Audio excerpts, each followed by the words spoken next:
আগরতলার হাপানিয়া আন্তর্জাতিক মেলা প্রাঙ্গণে আয়োজিত ৩৬তম ত্রিপুরা শিল্প ও বাণিজ্য মেলা ২০২৬ অত্যন্ত উৎসাহ ও উদ্দীপনার সঙ্গে চলছে।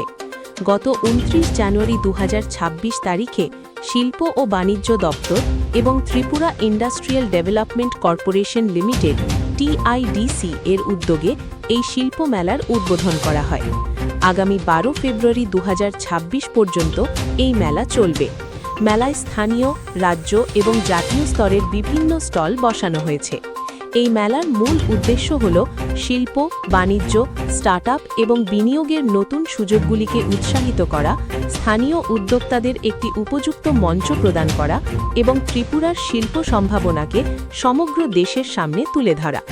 মেলায় হস্তশিল্প, MSME পণ্য, খাদ্য প্রক্রিয়াকরণ, তাঁত শিল্প, স্টার্টআপ এবং প্রযুক্তিগত উদ্ভাবন সহ বিভিন্ন ক্ষেত্রের ঝলক দেখা যাচ্ছে, যা সাধারণ মানুষের পাশাপাশি বিনিয়োগকারীদেরও বিশেষভাবে আকৃষ্ট করছে।